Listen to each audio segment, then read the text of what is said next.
Hey guys, Joel and Eric from the Music City Truck Shop. Today we're going to be exploring options for custom suspensions on your next truck build.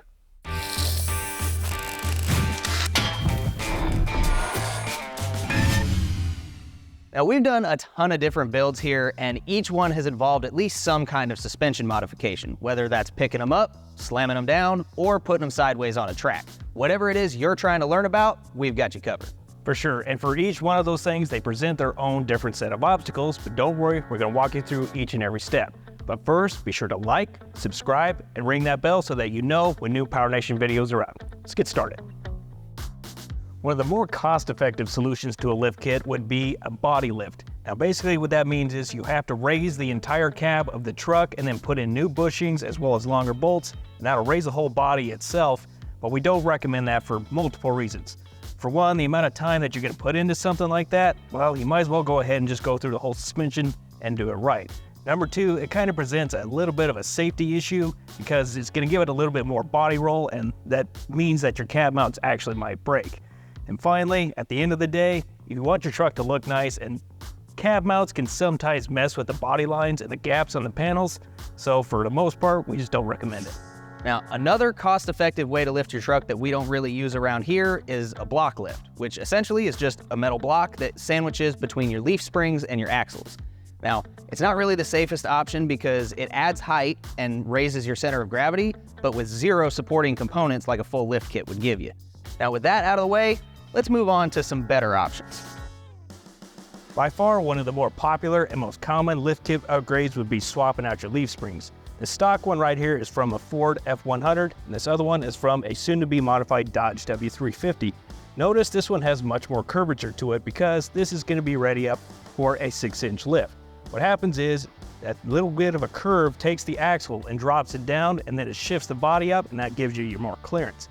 Something like this could take you and a buddy maybe a couple, 2 or 3 hours to swap out. So, if you want a cost-effective option that's pretty cool when it's done, might want to check this out. Now, another type of lift kit that we haven't really explored too much around here is known as a spacer type lift kit. And that only really works for newer trucks that have either coilovers or airbag style suspension, like our Ram 1500 that we did last season. Now, essentially, a spacer lift kit is a modernized version of a block lift, but it's a little bit safer because it actually bolts in top and bottom to your factory suspension components. It functions pretty much the same as a block lift, but instead of being under leaf springs, it's over top of air or coilover springs. And what that does is it spaces the body away from the suspension components and raises everything up. Your spacer sits on top of your factory coilovers or air springs, and it just kind of sandwiches in between the factory mount and the spring itself. Now, this type of lift kit worked really well with our Ram project because it allowed us to maintain the factory air suspension and all of its functionality. So if you have a newer truck that you're looking to get lifted, it's definitely something you should check out. Now let's take a minute and talk about supporting components for your lift kit. And these are the little things that a lot of guys don't think about after they put their lift kit in, but it can add up pretty quick. One of the main things is you're gonna have to extend your brake hoses. So if you do a 3-inch lift, well, you're gonna have to have 3-inch longer brake hoses. Another thing you need to consider is your drive line. So when you do a lift kit, for the most part, your pinion angle is really going to change, so you may have to lengthen, or shorten, or even rebalance your drive line. Just another little thing you need to consider. And also, your U-bolts. I can't tell you how many times I've seen guys do a big old lift kit and then have too short of U-bolts. It's a serious safety hazard, so just one more thing you need to add to the list. Now, in addition to all that, you've got to make sure you also get any drop brackets, cross members, maybe extended sway bar links, a drop pitman arm, anything else that you might need to keep everything connected after you lift your truck. Now, most good lift kits will come with everything you need, but if you're building the kit yourself, you definitely need to keep this in mind. All right, so we've talked a little bit about getting your truck up in the air. Now let's talk about getting it slammed down on the ground. One of the easiest and most cost-effective options when it comes to that subject matter would be throwing on a set of drop spindles. Basically what happens is the center of the hub gets moved up, lowering the front of the vehicle. From there, you got a couple of options. You can keep the back at the stock height and give it that cool old school hot rod rake, or you could also drop the rear and level everything out.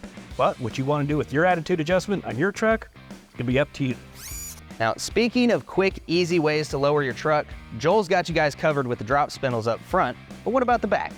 Now, there's a really easy way to do it if your truck has leaf springs from the factory, because the way they come generally is with the leaf spring sitting on top of the axle like so. But if you take it and you just flip it and add what's known as a flip kit, that'll lower your truck usually 4 to 6 inches with hardly any work and almost no parts. Guys have been using the combination of drop spindles and a flip kit to slam their trucks for years. And it won't get you quite on the ground, but if you're not trying to go that far with it, for an option that is really minimal cost and maximum results, you can't go wrong using drop spindles and a flip kit. The next option we're going to talk about for lowering your truck is something that you may have thought about or you may have even done, but it is a very highly debated topic on whether you should do it or not. And that would be cutting your springs. Now technically this is something you can do, but should you do it? Well, there is a safe way to do it. For one, please use a cutoff wheel if you are going to cut the springs, and not a torch. A torch has a tendency to cause too much heat and it can cause structural damage to the spring itself. Also, never ever cut them if they're under pressure. This thing could kick back right in between the eyes. It's a bad day at the shop. Now, the next thing we want to talk about is something you don't really need to consider until you start getting really close to the ground, and that is notching your frame. Now, we didn't quite notch the frame on this one. We took it a little bit further, but we'll get to that in a minute. Now, frame notching is done for one reason and one reason only, and that is to allow your rear axle to tuck up inside of the frame rails. Now, that allows you to get pretty much as low as you want as long as you've got wheel clearance. And as far as that goes, you're gonna need some pretty good tubs in your bed, but you're gonna have to check out our last video if you wanna see all that. There's basically 2 different types of frame notches, and they do the same thing, they just look a little different. Now, your first one is gonna be known as a step notch, where you take your frame rails and where it kicks up, you're gonna cut that out. It's gonna go straight up, across, and back down. Now, the other type is a C notch, and it's basically the same as a step notch, but instead of being straight up and down, it's angled.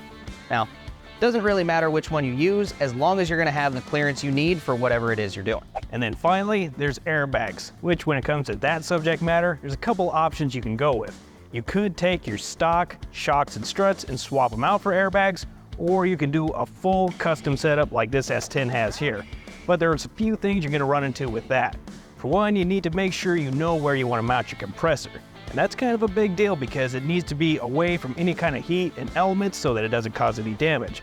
And also, you want to consider where you run your lines. You don't want them to get frayed or smashed from the suspension travel. And one last thing to consider is that it may require some frame modifications. So where the airbags mount, you want enough room for where those bags can compress and decompress. So that means you may have to cut a hole into where the shocks mount.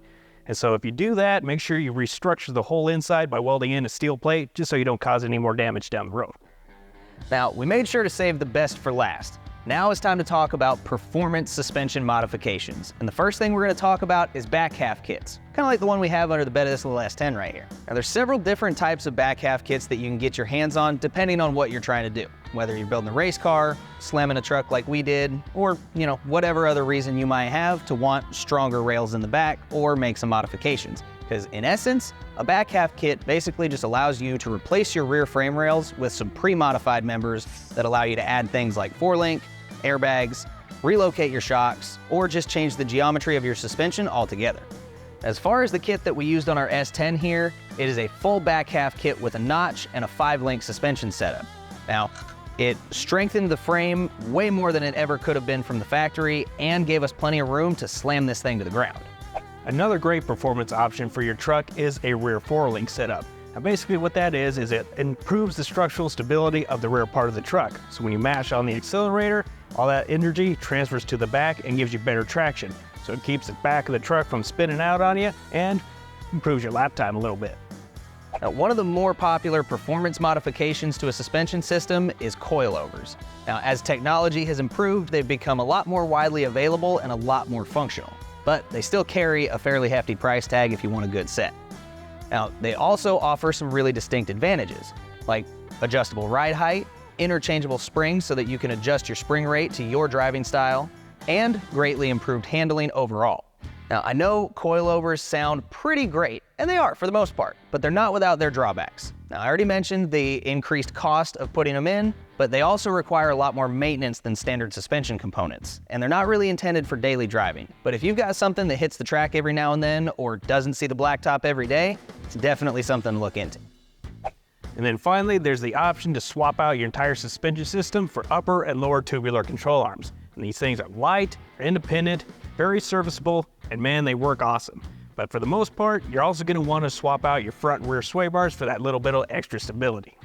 That's all we've got for today, but we really hope that this video has helped you out with planning your suspension on your next build. Thanks for watching, guys. Be sure to subscribe for all the latest PowerNation videos. See you truckers next time.